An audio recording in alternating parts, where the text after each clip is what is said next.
What's going on, guys? I am back with another video. Today I'm going to be responding to a question to an older video that I posted. The question was recent though, on the older video. The original question was, because in the video I was saying not to breed visual woodblit to visual woodblit, and someone asked, the original question was, why not breed visual to visual? You don't want to do visual. Sorry about that, I'm going to drop the camera. But you don't want to do visual to visual on a few different morphs. One being translucent, one being zero, and one being whitblit. But this particular video was about whitblits, and the question was about whitblits, so that's what we're speaking about right now. So right now we have a whitblit in front of us. The first individuals that came over from Africa, I noticed some problems with them. One being slow, very slow growth rate. The back legs will always be thin. And another one was they will hold their head in a weird type of way, like they would have problems seeing or something.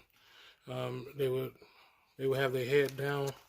Sorry, I don't want to bother it too much, but they would have their head facing down, like the tip of their nose facing down to the ground, and they look sideways at you, like they couldn't see from certain angles or something, like the light was too powerful. But they would keep their head down in a weird angle, and you can see that in the heads as well. Because the first animals that I got were with whitblit in them were in head form. I couldn't afford the visual, so I bought two heads, and they both did the same type of mannerisms with the head looking down, the nose facing downward, and wish I can get her to do it for me. But so their head would be like this, and they would look up at you with the eye, like something was wrong with them mentally or something like that. But that was a long time ago. These guys have been outcrossed very much so. But you still don't want to breed back to one another or even het to visual. Picture it like this. Well, let me say this. You can, if you breed visual to visual, the results would be all visuals. If you breed het to visual, you're gonna be having, like, I think it's like 75% visual and the rest not visual or something like that. It's a higher percentage of visuals than what you get when you do head to head. It's about 25% when you breed head to head. But I think of it like this. These guys came from one pair originally, and all the morphs are pretty much defects, and we happen to like how the defect look. But when you breeding anything, whether it's dogs, cats, fish, when you keep breeding the same line back together, it's not only reproducing the visual look, it's duplicating flaws and stuff in it as well. So when you breed that visual to a visual, everything that you can't see is doubling as well. So it's always best to breed out away from it and create heads, so you're not doubling up on the bad stuff, but you're doubling up on you singling out the good thing, and then you crossing it out to make it less likely to double up on the bad things. That's why if you look at some of the old whitblits, if you've been around for a while, you know what I'm talking about. But if you look at them, they were a lot thinner in the legs. They had that gaze when they looking down, like I was speaking about. And they grew a lot slower than they do now. So, and some of them wouldn't thrive at all. So that's why I say not to breed visual to visual. Hope that answered your question. I did put a picture of the person who commented, the actual comment in the beginning of the video, so you guys can See what I'm talking about as far as the question being asked. I answered her directly via in the comment section. I responded to her, but I also wanted to put it in the video because I know a lot of people have those questions. And the same thing go for all the other morphs as well. Um, like I said, if you were to breed visual to visual, you're gonna produce all visuals. But um, just like a human to a brother and a sister can have sex and make a baby, but nobody will recommend that for pretty much the same reasons. That brother and sister carry the same genes, so they're gonna double up on a lot of stuff that don't need to be doubled up on. Um, Again, the whiblets originally came from one pair.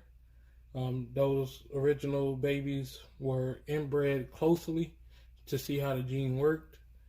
And then once they came over here to America, that's when we start outcrossing them, and that's when you start seeing more animals that are more robust and big and growing fast and stuff like that. But the original ones that came over here, well, at least the hets that I had, from my experience, they didn't grow as fast as my other dragons. They did that little weird thing with their head. They did eventually get big enough to breed, and I bred those to non-hets, and I made even what was it, 50% possible hets, and then that's when I kept some of those back. I did the very long way to produce them by outcrossing to different animals and then breeding back possible hits, 50% possible hits, and taking a long route. And that's how I got my original visual whiblets. I never bought a whiblet. For the zeros, I did a different route, but very similar. I bought a visual zero. I outcrossed him to, I think, 2 females, 1 female for sure, and then I sold him and kept the whole clutch. And then I bought hets from other people and bred it back to the hets that I created. But again, some people are doing it. I don't suggest it. People that have been breeding are not going to buy from you because we do not want to go run into those problems that we know can happen. And there's no reason to mass produce one genetic like that. Me myself, I like to see variety in the clutch. Instead of all dragons that look like this. Um, I do like this whiblet, a visual whiblet, but I would like to see this one next to like a red dragon with stripes and all in the same clutch.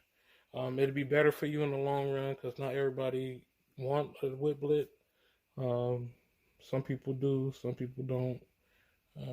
So I always suggest to breed head to head to make visuals. In those cases, I suggest if you want to make more money, breed as many different morphs together to make more variety in the clutch, so that the ones that are not whiblets not going to be something that's non-desirable. So if you breed this, say you breed this to a genetic stripe, you make all hits. That some of them are going to be genetic stripes, some of them going to be leatherback because you use leatherback, and then you breed those babies back to like a Dunner that's het whiplet. Then you're going to get Dunner genetic stripes, you're going to get Dunner whiplets, you're going to get a whole variety of different things that you can do, and it can fit to pieces to puzzles to other people's projects. If you produce all whiplets, you're limited on what you can do because people that are breeding responsibly is not going to be breeding visuals, and they're most likely going to, if they plan on breeding, they're going to buy hets to make visuals. Hets to make visuals, and any visuals they buy, they're going to be using to make hets. So it's going to be more people buying hets in the long run if they're looking to make visuals right away. So that's the reason I say not to breed visual to visual, because of where they came from, and the gene originated from one pair, so they are related. No matter how many times you outcross, they are related. So you can run into problems if you're breeding visual to visual, because anything that was like any genes that like defects or anything like that that's lying dormant might be activated when you breed them together. Like bad genes, can be like recessives and stuff too, like diabetes in humans. You can get that from your parents in some cases. Same thing with animals. Some things can be inheritable traits when doubled up. I know it's a gene in like French bulldogs, um, that one copy is not bad, but if you breed two copies together, the dog can eventually, the puppies from that pairing can eventually be paralyzed from the back legs down, and that's because it has two copies from both parents. And not knowing that with the animals, exactly what it carries as far as bad genes and genes that can make it not thrive, it's best to do head to head to produce it, so you're not doubling up on the defective gene that's associated with the visual trait. But all right, guys, just wanted to answer that question in video form. I know that other people might have that same question, and that goes for the other genes as well. If I didn't cover it, only one that I will breed visual to visual is hypo. Hypo is like the first, first, the very first morph, and it's been outbred since the beginning of pretty much the beginning of dragon breeding. So, yeah, don't breed visual